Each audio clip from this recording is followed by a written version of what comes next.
Josie and I arrived in Marrakesh in the afternoon. As we settled into our room, the evening call to prayer sounded out across the Medina.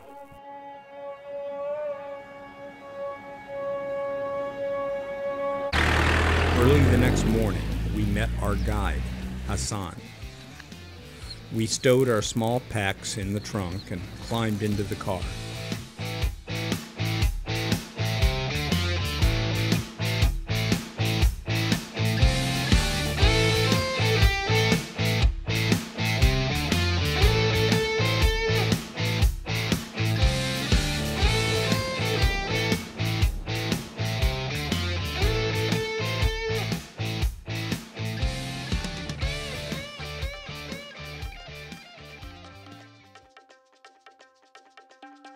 For 60 years, with the help of the French colonial government, the warlike Glaoui tribe controlled land from the Atlas to the Sahara. This elegant palace, Glaoui Kasbah Teloué, hosted glittering parties with guests including Hollywood stars, European royalty, and Winston Churchill.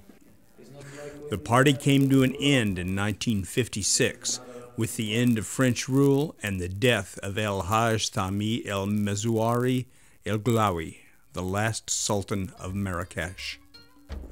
The new Moroccan dynasty took over the still unfinished Kasbah, and over the years since, the buildings have begun to crumble. We continued south to the mud fortress of Ait-Ben-Haddou. Locations for many Hollywood films were shot here, including Gladiator, Lawrence of Arabia, The Mummy, Alexander, Kingdom of Heaven, The Last Days of Sodom and Gomorrah, The Last Temptation of Christ, and so on. Although the earliest buildings were built in the 17th century, the classic adobe architecture looks as if it were thousands of years old.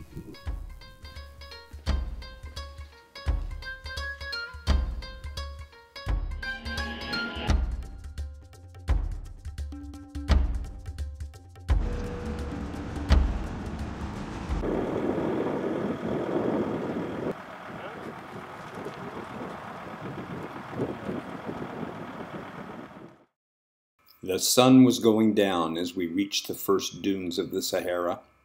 Just as darkness fell, we pulled over. Waiting beside the highway were two kneeling camels and a grizzled turbaned camel driver.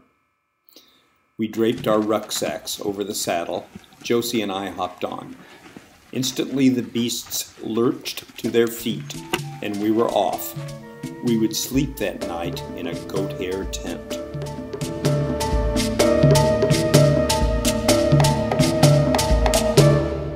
The desert city of Zagora lay about an hour's camel ride west of the camp.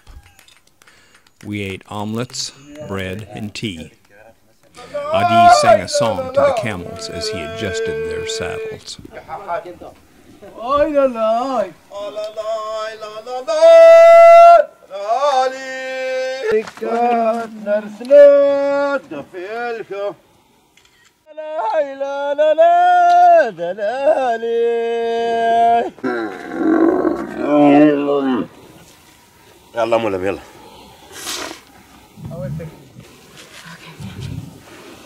Tell me how much you're loving this. I'm loving this.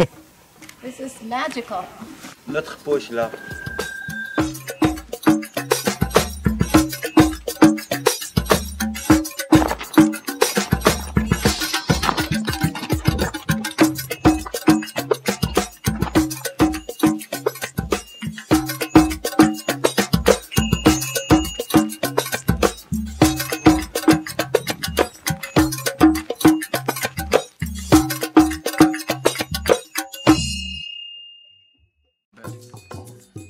The long and spectacular drive back across the Atlas Mountains to Marrakesh was yet to come. But Hassan knew the best rest stops, and we enjoyed mint tea at each stop.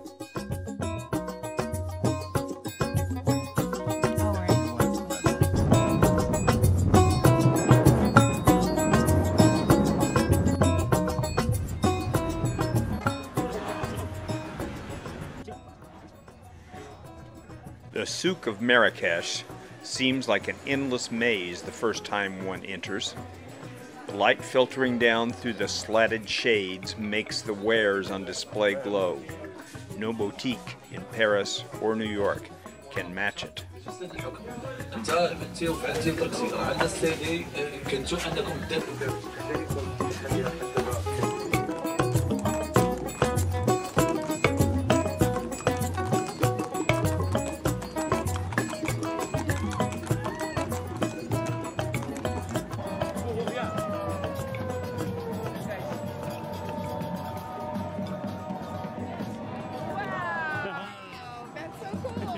Regarde, ça marche en bouton, comme ça.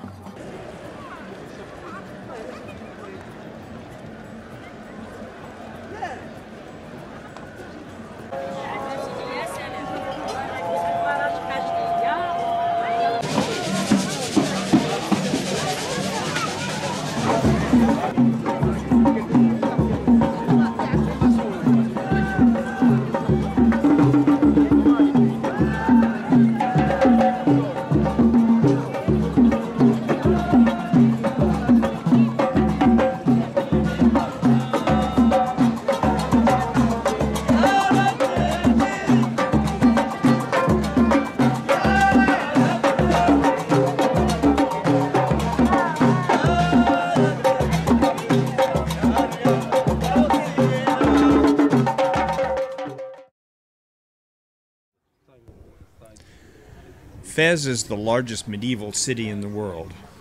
200,000 people live in the Medina, and no cars will fit into the narrow streets. One can reach out and touch the buildings on either side when standing in some streets. At first, the maze is so confusing that we needed a guide to go anywhere in the Medina. By the third day, however, we were confident enough to walk the streets alone.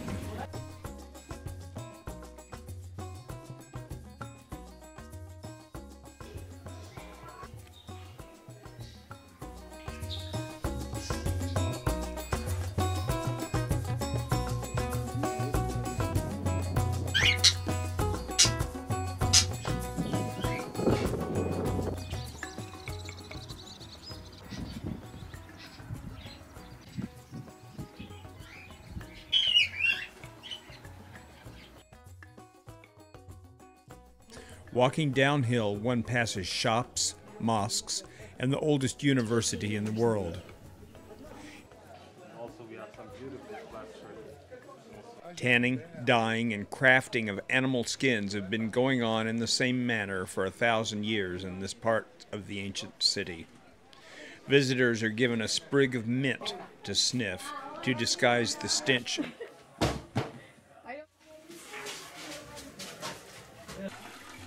Bread is baked in community ovens, and the young boys bring their mother's loaves to the neighborhood oven each day for baking. So it's normally when we're kids, we all go to the amazing, but also families bring their bread here to be baked on the wood fire.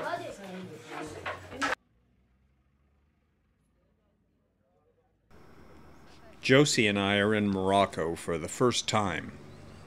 When planning this trip, we were unaware that Eid al-Adha fell in the middle of our visit.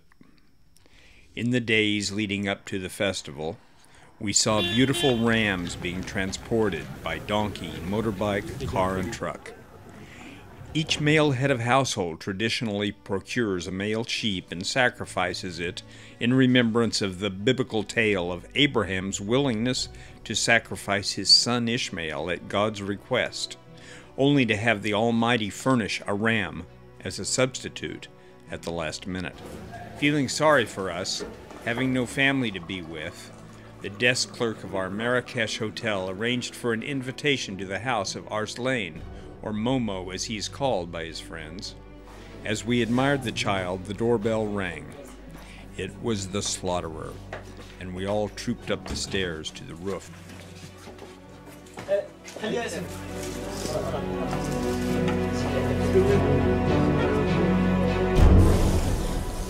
The whole family watched avidly as the beautiful beast was held down and his throat was cut.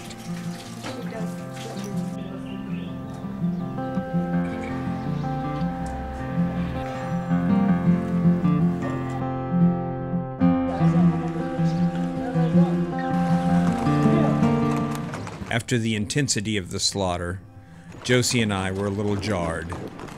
We hired a carriage to take us to the Jardin Majorelle. Yves Saint Laurent had a house in Marrakesh, and he adopted these gardens as his own. Indeed, a monument to the designer stands in the middle. The cool shade and splashing waters were soothing as we pondered the ritual we had just witnessed.